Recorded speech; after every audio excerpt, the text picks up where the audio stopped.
안녕하세요. 닥터맘마 수의사 이영경입니다. 반려묘에 대해 많이 묻는 질문 중 하나가 실내 생활만 하는데 예방접종과 구충을 해야 하는지입니다.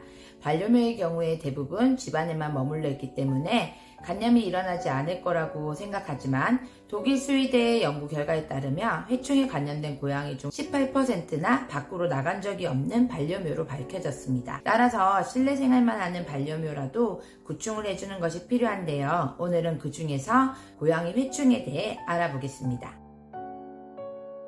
고양이가 감염되는 내부 기생충으로는 여러 종류가 있지만 그 중에서 가장 많은 것이 회충입니다. 회충은 흰색의 기다란 모양을 가지고 있는데요. 길이는 3에서 10cm 정도가 됩니다. 고양이 회충은 두 종류로 톡소카라 캐티는 감염된 어미의 모유를 통해서 새끼 고양이에게 감염을 주로 일으키고 톡소카라 레오니나는 노령견에서 많이 발견이 됩니다. 주로 소장이 기생하면서 고양이가 먹은 음식의 소화물을 섭취하고 살기 때문에 성장 부진이 대표적인 임상 증상입니다. 일부 유충들은 혈관을 따라서 다른 장기로 이동할 수 있기 때문에 그에 따른 임상 증상이 나타날 수 있습니다. 고양이 회충 감염의 대부분은 충난을 섭취해서 일어나게 되는데요. 충난으로 오염된 배설물을 접촉했거나 외출을 돌아오는 보호자의 신발과 옷에 충난이 붙어서 반려묘가 섭취할 수도 있고 이미 감염된 어미 고양이의 모유를 통해서 새끼 고양이에게 감염이 발생하기도 합니다. 고양이 회충은 사람에게도 전염이 될 수 있습니다.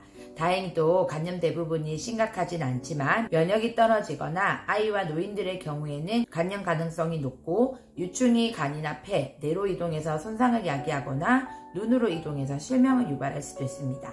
길고양이의 경우에는 절반 이상이 감염된 것으로 알려져 있기 때문에 집으로 데려오시기 전에 반드시 병원에서 기생충 감염 여부를 확인해 주셔야 합니다.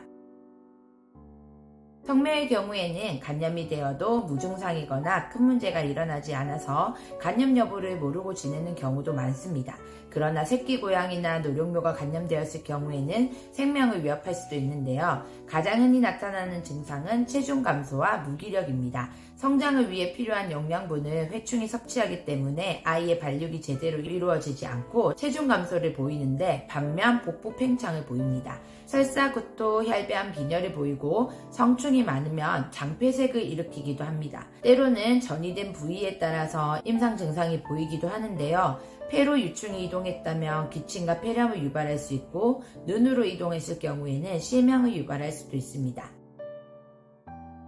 고양이가 해충에 감염되었을 때 치료는 구충제 복용을 통해서 해충을 제거합니다. 그런데 구충제의 경우에는 소장에 사는 성충만을 제거할 수 있기 때문에 남아있는 유충이 있다면 제거가 어렵습니다.